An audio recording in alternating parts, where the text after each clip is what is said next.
Oh, come along, it's merely an opera. To bring the house down. As long as there's Christmas, I truly believe. Beauty and the Beast, The Enchanted Christmas. You know what's funny? Despite Disney being a big fan of the holidays, it's actually rare that we see their main animated features get their own holiday special. And before anyone brings up that House of Mouse Christmas movie where they literally all come together to celebrate, that's not what I'm talking about. I mean taking one of the movies by Walt Disney Animation Studios and give them a special where we see them spending time with each other during the holidays. Of course, Mickey and the gang have been spreading holiday cheer for decades with their cartoons and shows, even having 2 whole anthology movies where they tell their own Christmas stories. But other than them, the only times we ever see Disney animation characters during the holidays are in their own series, quick montages, or almost exclusively at the parks like at Disneyland. And this is not to mention all those prep and landing specials they produce from time to time, but those are more their own things than being based on a movie. We will never speak of this again. But then there was Beauty and the Beast, whom in 1997 released their first direct-to-home media sequel called The Enchanted Christmas. And as a holiday film, it eventually found its way to gain a cult following where some have this as part of their holiday tradition. And even to this day, Disney recognizes that it has its audience where they not only let Belle meet with guests in her Christmas outfit like in the movie, but Angelique also became part of the decoration at the Magic Kingdom's Be Our Guest restaurant. Still, I have to admit, not bad for amateurs. So now that we're looking into the moment where the holidays happen in the tale as old as time, can it still be as enchanting as the original? Or will I explain why you don't fall in love with this movie? Let's find out. The story. Said not long after the Beast rescued Belle from the wolves when she tried to escape, the story of The Enchanted Christmas is about the first time the holidays came when Belle was in the castle. And as it was Christmas Eve, she decided to round up the gang together to start decorating in the hopes that it could inspire some Christmas cheer while the servants await for the curse to be broken, even if the Beast is not a fan of the holidays for personal reasons. I, for one, do not wish to torture him. I, for one, think a little Christmas cheer would do him some good. Now, I understand that my description doesn't sound like much of a story. That's because the movie barely has one. When you get down to the core of what happened during the Enchanted Christmas, it mostly focuses on Belle wanting to celebrate Christmas and gets the help of the servants to decorate the castle while hoping that the Beast lets go of his grudge so that he could get into the spirit. In that regard, it makes the movie feel boring and uneventful. This hardly sounds like a plot that could be for an episode of a TV show, let alone for a follow-up of a Disney movie. Even when it tries to include some action and conflict to add some risks, it doesn't do much to make the story interesting when the big goal is dull with wanting to be happy on Christmas. Not to mention how it can make the characters so dumb in the process. I mean, how desperate are you to get a Christmas tree that you're willing to go into the same forest where you recently almost lost your life by a pack of wolves? Is this the season to be stupid? You'll keep my secret, won't you? Of course, mademoiselle. The master will remain completely in the dark. But the biggest reason why I felt disconnected with the story is because it forgot that it is supposed to be a Beauty and the Beast movie. You see, the heart of the original feature is the evolving relationship between Belle and the Beast. How she took the time to see through the monstrous exterior to find the soul that is within, and how that bond grew into a romance that can break the curse and turn everyone in the castle back into a human. As a mid-quel that happens in between the events of the original, The Enchanted Christmas should have been about a pinnacle event that got the two leads be one step closer to love. However, the only time we ever get to see Belle and the Beast have a moment together is at the start when they're on the ice, and that's it. For the majority of the picture, these two have next to no chemistry to the point that they're rarely even seen together. This is why the goal of having Christmas in the castle feels hollow. It sets the Beauty and the Beast narrative on the side to put Christmas on center stage to the point that it feels questionable why the Disney movie is even involved with this. You made a Christmas wish last year. Is this what you wished for? And what sucks as well is that it feels like the movie only understands the 1991 film on a surface level. Instead of capturing the connection between the two leads, it only sees the castle filled with sentient objects with an ill-tempered beastly master and a selfless pretty girl who is technically a prisoner, and uses that as a basis to how they would celebrate Christmas, along with the comedy that makes me relate to the Beast's temper. It's not fair! Don't whine, Glasses. Sorry! By the way, I don't know if you guys noticed, but that was supposed to make people laugh. Don't worry though, many people forget to do that when watching this movie. No, and let me think. No! Now, this is not to say that this doesn't try at all to feel like Beauty and the Beast. There are times when the film gets into musical numbers that attempt to elevate the mood of the scenes, which I will get to later, and have direct links to the original picture where Christmas plays a bigger part in the story that we never knew before. The only problem with that is that when it tries, it makes the movie so much worse. Please, take this rose in exchange for shelter from the bitter cold. Oh boy, Okay, before I go any further than this, allow me to give you a little history lesson. During the making of the original Beauty and the Beast, lyricist Howard Ashman really wanted the movie to start by showing how the prince was turned into a beast through his own arrogance and selfishness. However, the directors were not on board with the idea, and ultimately settled with a prologue that is presented by stained glass windows and narration. We think that the little beast boy is kind of a cheap shot. And I think the word cheap really set Howard off. In The Enchanted Christmas, however, Ashman's original idea was finally brought to life to explain that the beast hates Christmas because the curse happened during the holiday. And not only do you get to see why this was such a bad idea, but with that extra context, this is possibly the most uncomfortably awkward scene in any Disney animated movie. But we've come so far since then. We've risen above the tragedy. In every angle, the story is a complete failure. It fails to be a Beauty and the Beast follow-up because it doesn't have the same heart, and it fails as a Christmas film because the way that it shows how the spirit of the holidays can positively affect us feels boring. There may be times when it can try, but more so than not, the effort is more damaging than helpful. You'd think an enchanted castle trying to celebrate Christmas would be magical, but it ends up feeling surprisingly empty. The animation.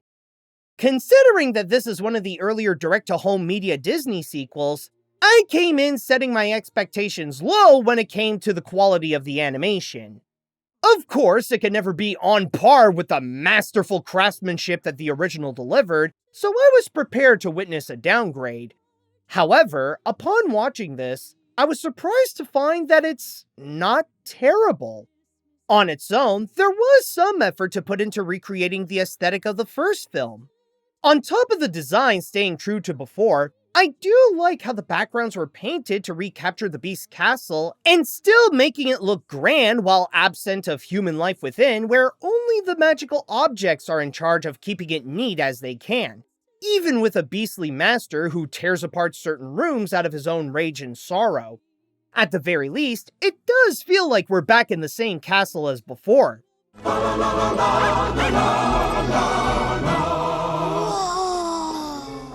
This isn't to say that it's great, but it was nice to see how, at first, it doesn't look that bad.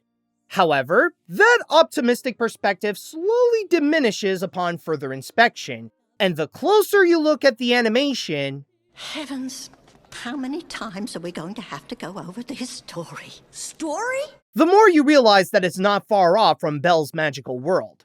While some elements did come out fine, there are others where they have that television quality. And I get that it's not a bad thing on its own, but when talking about something that's trying to look like this with only a fraction of the resources, it's inevitable to have the comparison that we're getting much less than what we had before. A great example is how the characters pop out from the backgrounds a little too prominently. Since it doesn't have the same rich color palette that the original does to provide proper shading, it makes it harder for the characters to blend in with their environment. And it doesn't help either when the lighting can be straight up absent on them, making the cast look unnaturally flat at times. I fell and I landed on the ice. Also, while it is a noble effort to maintain the same designs as before, there are moments when they can feel too complex for this type of feature. As the animation can often get limited due to its budget and production time, it has difficulties to keep the characters looking the same way, especially with the leads like Belle and the Beast, where their faces almost seem warped whenever they move. Sure, the objects look fine because they can afford to be more cartoony and exaggerated with their expressions, but this is a prominent example of visuals that are biting off more than they can chew. It is not too late. Well, I guess I could get her a little something. But even if the concept alone of emulating Beauty and the Beast with just a fraction of the cost and time is debatably a lost cause, I'll give it that there are a few things that it pulls off on its own that do help make the experience a little bit better. During some of the musical numbers, there are times when it could get lost in its own world and play around with new styles to enhance the scenes, such as Stories, where it goes through the pages of 18th century illustrations as Belle crafts the Beast's gift, and Don't Fall in Love, where Forte summons these sketchy-looking cherubs that troll the Beast throughout the song. Don't sing songs and dance beneath the stars that shine above. Don't fall in love. Speaking of Forte, the villain is literally a visual standout, and he is the only one in the film who is entirely computer animated. Of course, I'm not saying that he looks great. We are talking about late 1990 CG made for a direct-to-home media feature. It will have noticeable limitations. However, unlike the rest of the feature, this is where the team made the most out of those limits to create an imposing organ that is larger than life and capture his personality as a manipulative antagonist. Sure, he sticks out quite a lot from everything else in the feature, but he's probably the best unique addition to Beauty and the Beast here, at least with his animation. The girl is evil, I tell you. She pulls him from my grasp. She fills his head with dreams of love and hope and Christmas. Safe to say that this is visually not on par with Beauty and the Beast. As much as it may try to look the same, it does not have the resources to properly recreate it, resulting in the feature to look like a messy attempt of the first. However, unlike the story, I wouldn't say that this was an entirely failed attempt, as there are some elements that can work well on their own, especially when it's not trying to be like its predecessor. Yes, it's a noticeable downgrade, but the animation on its own is a surprisingly decent attempt. The characters.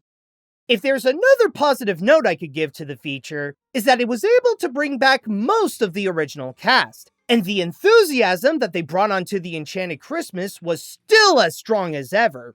If anything, it's the voices who carry the stronger traits of the characters to maintain their familiar personalities and charisma so that it helps add some genuineness that this is a follow-up to Beauty and the Beast.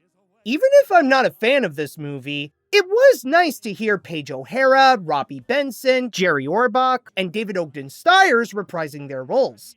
And unlike Belle's Magical World, the movie was able to bring back Angela Lansbury to play as Mrs. Potts. The only one who didn't return amongst the characters that came back was Bradley Pierce as Chip, whom in here is played by Haley Joel Osment. Regardless of what they had to work with, The voice acting is easily among the best things about the feature, because you can hear how much they care about these characters and want to do them justice in here as much as they did in the original.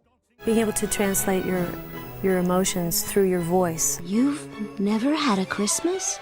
Ever? It's a Christmas angel. This is no angel. This is the shadow of a monster. I'll even add that the new additions like Bernadette Peters, Paul Rubens, and Tim Curry also did very well with their performances and knew how to make the most out of their characters to have their personalities come out strong. And yet, even with a great cast who did what they could with the materials they had, that doesn't change that those materials were hopeless in the first place and didn't give them much to work with, resulting in the characters to come out feeling flatter than they were before. This is especially the case with Belle and the Beast. Like I said before, the Enchanted Christmas treats the relationship between the two as an afterthought to make it all about making Christmas happen in the castle. Without that connection, Belle is just the kind-hearted Christmas lover, while the Beast is just the grumpy Christmas hater. But what's worse is that, other than the opening on the ice, their relationship is nothing more but one between a prisoner and the master of the house keeping her in there. It's just a bitter association that, in the context of this movie alone, makes it hard to understand how they're supposed to end up falling in love when the Beast has been mostly abusive to her and caused the feature to feel mean-spirited along the way. Seriously, who directed this movie to make their connection feel so vile? Oh, that actually explains a lot. You broke your word, and for that, you will rot in this dungeon forever. As for the objects, they're the sidekicks who help Belle set up the castle for Christmas while providing only a small taste of their personalities. There's honestly not much to say about them beyond that, with maybe the exception of Chip, who is always by Belle's side and the most enthusiastic about making the holidays happen with his golly gee willikers attitude. Hiya, Belle. You should see the ballroom. It's all decorated and pretty and there's garlands everywhere. I think the master's gonna be really excited when he finds out about Christmas. As for the new characters, outside of the villains, they surprisingly don't do much. They just present their one trait and contribute little to nothing to the story, like Angelique is the cynical decorator who doubts that Christmas will happen in the castle, and has a bit of a fling with Lumiere. Wait, isn't he supposed to be with a feather duster? Is he cheating on her with the tree topper? And if she doesn't do much for you, then how about a Jewish axe? All right, logs we got. What do you want? Hardwood, softwood? We got it all. We got birch, maple, pine, oak, concrete. With that kind of voice, I don't even want to know what he looks like when he was human. You never get headaches, I guess. Lucky you. As for the villains, there's Fife, who is the annoying minion that sets out to do his boss deeds, and Forte, the main antagonist who actually wants to keep the curse. As the castle's composer, his life source is playing music, and is at his best when the Beast is feeling down. So his mission is to make sure that his master is forever that mopey goth kid who is alone in his corner listening to sad alternative music. Beyond that though, Forte is just the basic Tim Curry villain. On the other hand, he's a Tim Curry villain, so what the fridge do I have to complain about? No longer important. No longer needed. I think not.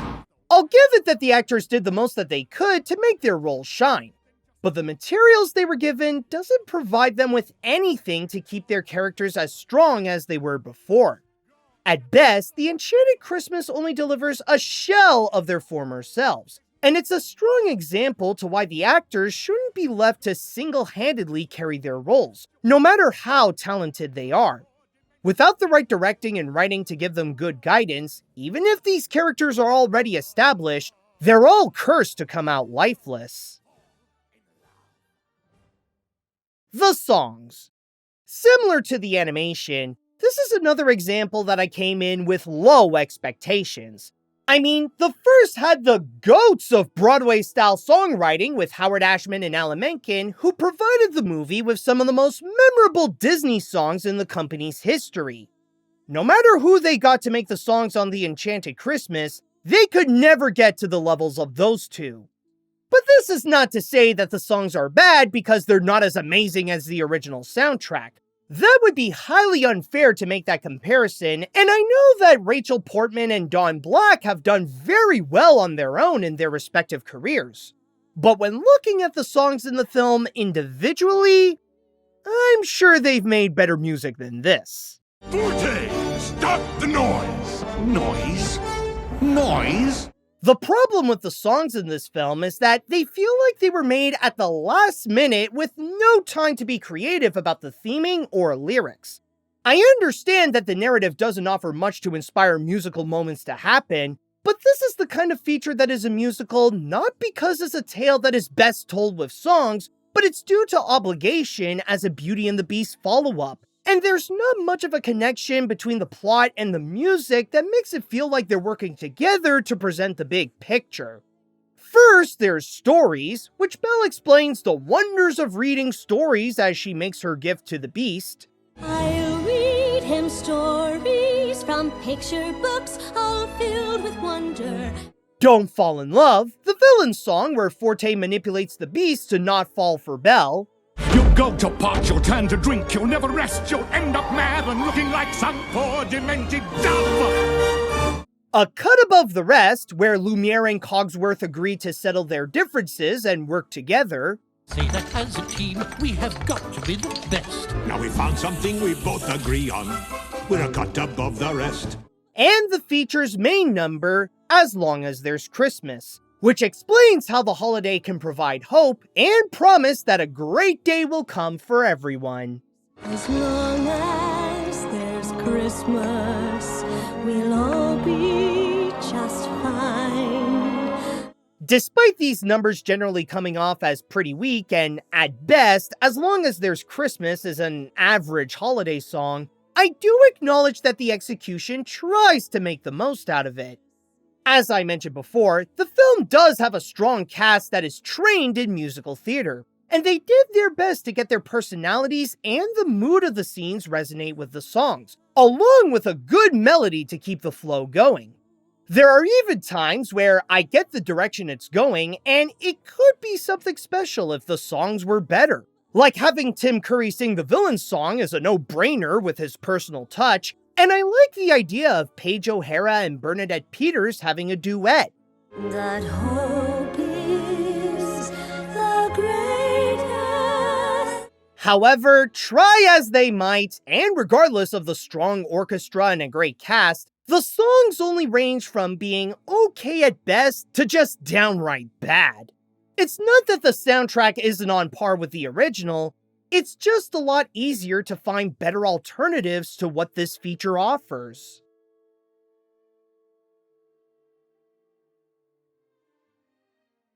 For a movie called The Enchanted Christmas that is set in an enchanted castle, it could have used a lot more enchantment to make this feel worthwhile. Beauty and the Beast, The Enchanted Christmas feels at most everything it tries to be. As a follow-up to Beauty and the Beast, it's miserable where it disregards the core of the picture and treats its concepts like gimmicks. And as a Christmas movie, it's lazy where it doesn't do much to encourage the spirit of the holidays. While it's not the worst Christmas movie you'll find, where it does have a few good aspects like a great cast and the animation can be okay at best, even when you don't compare it to the original, the rest makes the feature awful with a terrible story, cringy comedy, familiar characters that become unappealing, and a soundtrack that's generally forgettable. To all those people who have this as part of their holiday tradition, I just want to state that you should not let this review stop you or feel bad.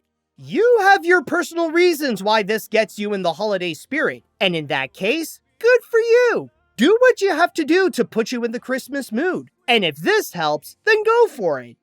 But for the rest outside of that, I would not recommend this. The Something There number in the original feels enough to be a Beauty and the Beast Christmas moment, so it's best to stick with that scene instead of a whole movie that couldn't even capture the emotional power of those few minutes.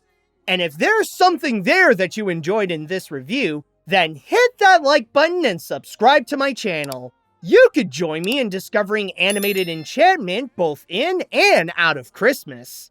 Sure, I didn't come in expecting something on par with Beauty and the Beast, but this is a bad excuse to make an IP do something with the holidays. And that's why I'm giving this the Animat seal of garbage. Let's just leave mixing the Beast's curse with the magic of Christmas to the Disney parks.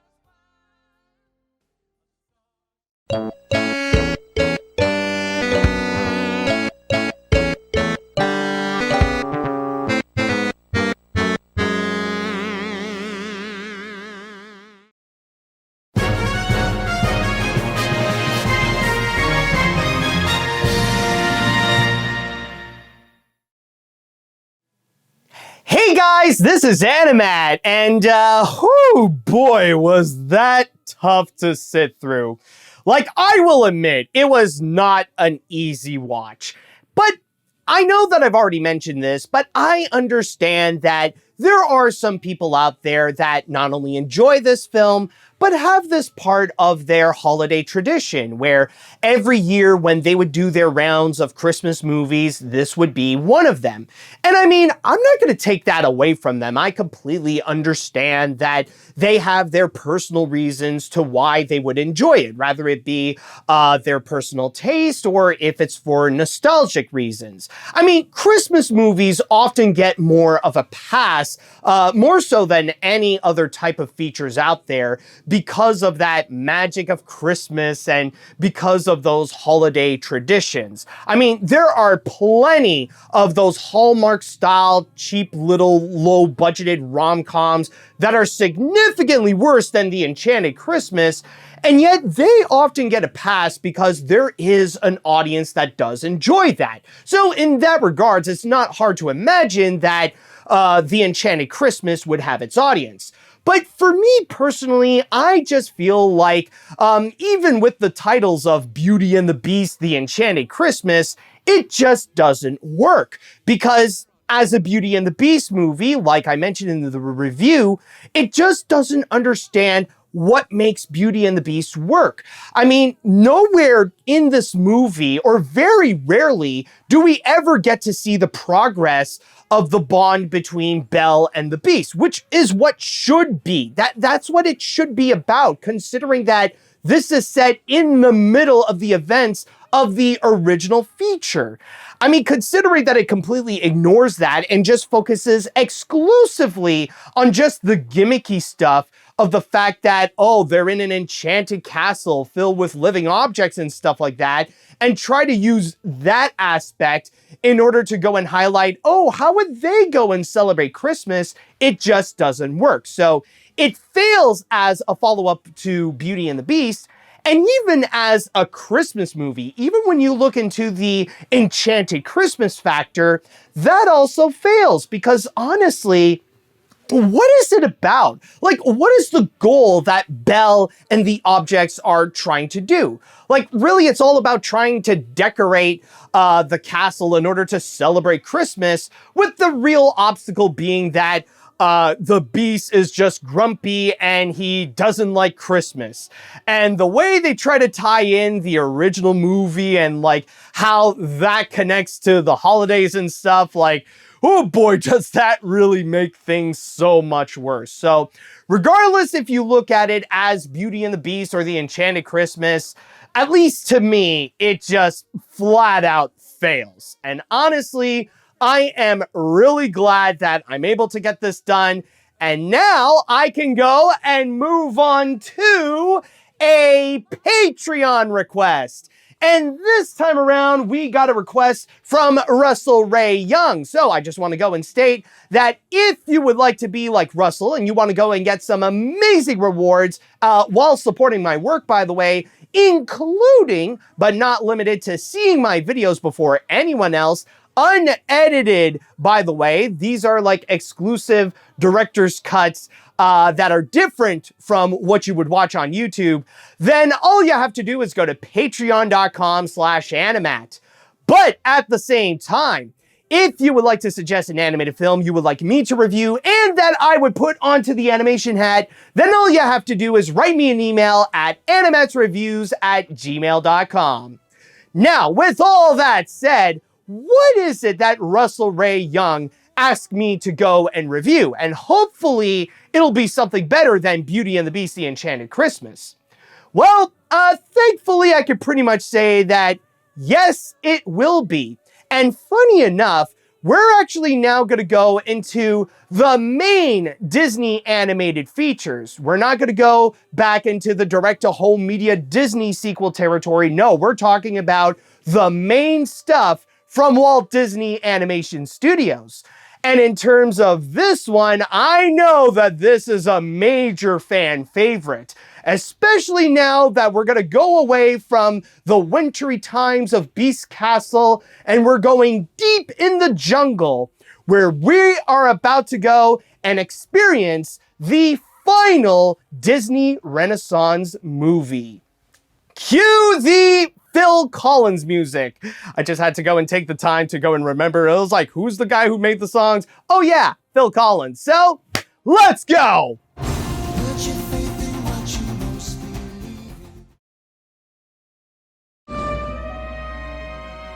I knew this was hopeless.